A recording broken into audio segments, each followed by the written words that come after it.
இறையேசுவில் பிரியமான சகோதர சகோதரிகளே, நமது ஆண்டவர் இயேசு கிறிஸ்துவனுடைய திருப்பெயரால் உங்களுக்கும் உங்கள் குடும்பத்தில் இருக்கிற அனைவருக்கும் அன்பும் சமாதானமும் மகிழ்ச்சியும் உண்டாவதாக.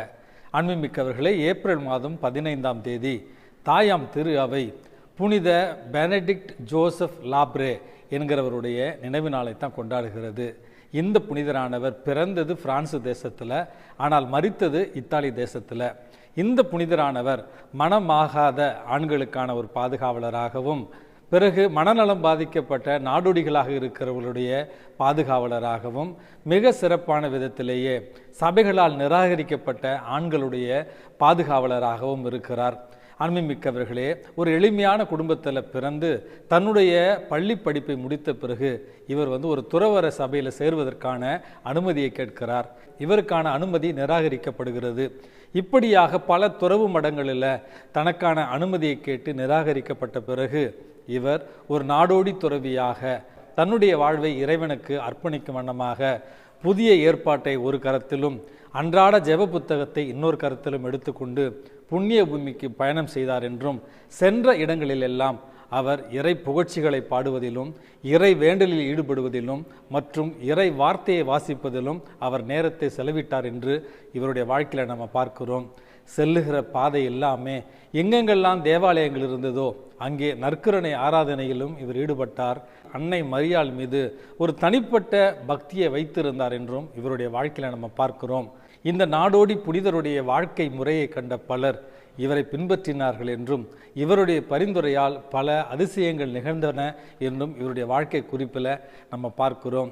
அன்புமிக்கவர்களே, இந்த புனித பெனடிக்ட் ஜோசப் லாப்ரே என்பவருடைய பரிந்துரையால் நமது பங்குகளில் இருக்கிற ஆதரவற்றவர்கள் மற்றும் நாடோடிகளாக இருப்பவர்கள், குரலற்றவர்களாக இருப்பவர்கள், பாதுகாப்பற்றவர்களாக இருப்பவர்களுடைய பாதுகாப்பிற்காகவும் பராமரிப்பிற்காகவும் இவருடைய பரிந்துரையால் இன்றைக்கு நம்ம மன்றாடி ஜெபிப்போம். அன்புமிக்கவர்களே, சமீபத்தில் ஒரு கத்தோலிக்க கிறிஸ்தவர் என்கிட்ட ஃபாதர், ஏன் கத்தோலிக்க திருச்சபையில் அதிசயங்கள் அல்லது எழுப்புதல் கூட்டங்கள் எல்லாம் நடைபெறுவது கிடையாது? ஏன் நம்முடைய கத்தோலிக்க திருச்சபையில் ஆவிக்குரிய பிரசன்னம் இருப்பது கிடையாது? பாருங்க, இந்த புராட்டஸ்டன்ஸு பெந்தகோஸ்தே சபையிலெல்லாம் ஆவிக்குரிய வழிபாடு நடக்கிறது, அதிசயங்கள் நடக்கிறது, அற்புதங்கள் அங்கே நடக்கிறது அப்படி என்று என்னிடம் ஒரு கேள்வியை கேட்டார்.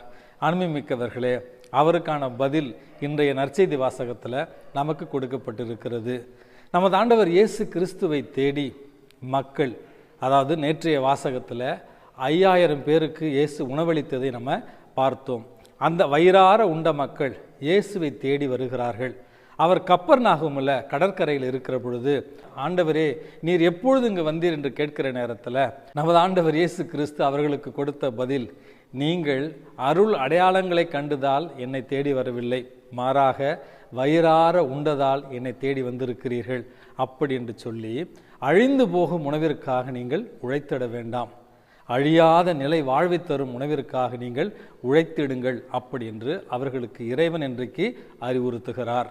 பசியால் வாடிய மக்கள் மீது பரிவு கொண்டு இரக்கம் கொண்டு அவர்களுக்கு உணவளித்தது உண்மைதான். ஆனால் அன்புமிக்கவர்களே, நமது ஆண்டவர் இயேசு கிறிஸ்து அதையும் தாண்டி அதற்கு பிறகு அவர்களுக்கு கிடைத்த அந்த ஆன்மீக உணவைத்தான் முக்கியத்துவமாக கருதுகிறார். அதன் ஒரு காரணமாகத்தான் இந்த வெறும் வெளி அடையாளங்களை கண்டு அல்லது வெறும் அதிசயங்களை கண்டு அழிந்து போகிற இந்த மனித உணவுக்காக அல்லது அற்ப நேரமே கிடைக்கிற இந்த மனித அடையாளங்களுக்காக நம்முடைய வாழ்க்கையில் நம்ம விசுவாசம் வைக்கக்கூடாது. மாறாக என்றுமே நிலை வாழ்வை தரக்கூடிய நமது ஆண்டவர் இயேசு கிறிஸ்துவின் மீது நாம் விசுவாசம் வைக்க வேண்டும் என்கிற அடிப்படையான உண்மையைத்தான் நமது ஆண்டவர் இயேசு கிறிஸ்து இன்றைக்கு நமக்கு தருகிறார். அன்புமிக்கவர்களே, அதே சீடர்கள் இயேசுவிடத்தில் கேட்கிறார்கள், எங்களுடைய செயல்கள் அல்லது எந்த செயல்களை செய்தால் நாங்கள் ஆண்டவர் முன்னிலையில் தகுதி உள்ளவர்களாக அல்லது ஆண்டவருக்கு ஏற்ற செயல்களாக அதை மாற்ற முடியும் அப்படி என்கிற ஒரு கேள்விக்கு அவர் சொன்ன பதில், அவர் அனுப்பியவர் மீதும் அல்லது அவருடைய திருமகன் மீதும் நீங்கள் விசுவாசம் கொள்வது தான் கடவுளுக்கு ஏற்ற செயலை செய்யக்கூடிய ஒரு செயல் அப்படி என்று சொல்லுகிறார். அன்புமிக்கவர்களே, நமது ஆண்டவர் இயேசு கிறிஸ்து தன்னுடைய வாழ்நாள் முழுவதும் தன்னுடைய சொல்லாலும் செயலாலும் அனைத்து வகை முயற்சிகளாலும் தந்தையாகிய கடவுளை தன்னுடைய வாழ்வால் மக்களுக்கு அடையாளப்படுத்தி கொண்டிருந்தார். அந்த திருமகன் மீது விசுவாசம் கொள்பவர்கள் நிலை வாழ்வை பெறுவார்கள் என்கிற உண்மையையும் இறைவன் இன்றைக்கு நமக்கு தருகிறார். ஆகவே அன்புமிக்க சகோதர சகோதரிகளே, நிலையான செல்வமாகிய நமது ஆண்டவர் இயேசு கிறிஸ்துவின் மீது நம்பிக்கை கொண்டு அவர் தரும் வானக உணவை, நிலை வாழ்வை தருகிற உணவை, நிறை வாழ்வை தருகிற உணவை உட்கொண்டு இன்றைக்கு இயேசுவிடத்தில் மன்றாடி ஜெபிப்போம். எல்லாம் வல்ல இறைவன் தந்தை, மகன், தூய ஆவி உங்களையும் உங்கள் குடும்பத்தில் இருக்கிற அனைவரையும் நிறைவாக ஆசீர்வதித்து பாதுகாத்து வழி நடத்துவாராக. ஆமேன்.